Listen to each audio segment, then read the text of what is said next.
Hello ಸ್ನೇಹಿತರೆ, ಅಕ್ಕಿ ರೊಟ್ಟಿ, ಜೋಳದ ರೊಟ್ಟಿ ಮತ್ತೆ ಚಪಾತಿ ಯಾವುದಕ್ಕೂ ಸೈ ಅನ್ನೋ ಚಟ್ನಿ ಪುಡಿ ಅಂದ್ರೆ ನಾನ್ ತಯಾರು ಮಾಡಿರುವ ಈ ಚಟ್ನಿ ಪುಡಿ. ಇದು ನಂಬರ್ 1 ಅಂತಾನೆ ಹೇಳ್ಬೋದು. ಯಾಕೆ ಹೇಳ್ತಾ ಇದ್ದೀನಿ ಅಂತ ಈ ರೆಸಿಪಿ ನೋಡಿದ್ಮೇಲೆ ನಿಮ್ಗೆ ತಕ್ಷಣ ಗೊತ್ತಾಗುತ್ತೆ. ಇದು ಸಿಂಪಲ್, ಸೂಪರ್ ಟೇಸ್ಟಿ ಮತ್ತೆ ಎಲ್ಲಾ ತಿಂಡಿಗಳ ಜೊತೆಗೆ ಪರ್ಫೆಕ್ಟ್. ಮತ್ತೆ ನಾನಿಲ್ಲಿ ಶೇಂಗಾ ಬೀಜ ಮತ್ತೆ ಬೆಳ್ಳುಳ್ಳಿ ಯೂಸ್ ಮಾಡದೆ ಬರೀ ಕಡಲೆಬೇಳೆಯಿಂದ ಚಟ್ನಿ ಪುಡಿನ ಮಾಡ್ತಾ ಇದ್ದೀನಿ. ಇದು ಹೇಗ್ ಮಾಡೋದಂತ ನೋಡೋಣ ಬನ್ನಿ. ಗ್ಯಾಸ್ ಮೇಲೆ ಕಡೆ ಇಟ್ಟಿದ್ದೀನಿ.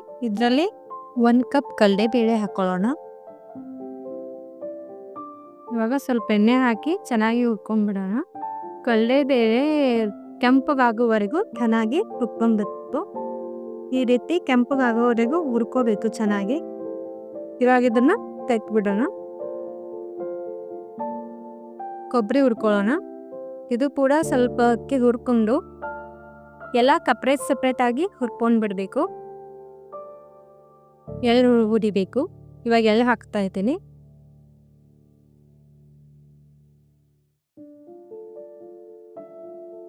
ಈಗ ಮೆಣಸಿನ್ಕಾಯಿ ತೆಗೆದ್ಬಿಡೋಣ. ಕರ್ಗ ಹುರ್ಕೊಳ್ಳೋಣ.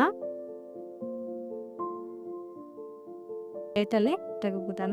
ಇವೆಲ್ಲ ಹುರಿದ್ಮೇಲೆ ಇದನ್ನ ಮಿಕ್ಸಿಲಿ ಪೇಸ್ಟ್ ಮಾಡಬೇಕು. ಇವಾಗ ಇದು ಪೇಸ್ಟ್ ಮಾಡಾಗಿದೆ. ಇದನ್ನ ಒಂದು ಪ್ಲೇಟಲ್ಲಿ ಹಾಕ್ಬಿಡೋಣ. ಇವಾಗ ಇದಕ್ಕೆ ಒಗ್ಗರಣೆ ಕೊಟ್ಬಿಡೋಣ. ಈಗ ಅದಕ್ಕೆ ಒಗ್ಗರಣೆ ರೆಡಿ ಮಾಡ್ಕೊಳ್ಳೋಣ. ಎಣ್ಣೆ ಹಾಕೋಣ. ಜೀರಿಗೆ, ಸಾಸಿವೆ, ಕರಿಬೇವು, ಇವಾಗ ಹಿಂಗೆ ಹಾಕೋಣ. ಚೆನ್ನಾಗಿ ಫ್ರೈ ಮಾಡಬೇಕು. ಈಗ ಒಗ್ಗರಣೆನ ಇದಕ್ಕೆ ಹಾಕೊಂಡ್ಬಿಡೋಣ. ಇದನ್ನ ಈ ರೀತಿ ಚೆನ್ನಾಗಿ ಮಿಕ್ಸ್ ಮಾಡಬೇಕು. ಇವಾಗ ಕಡಲೆಬೇಳೆ ಚಟ್ನಿ ರೆಡಿ ಆಯಿತು.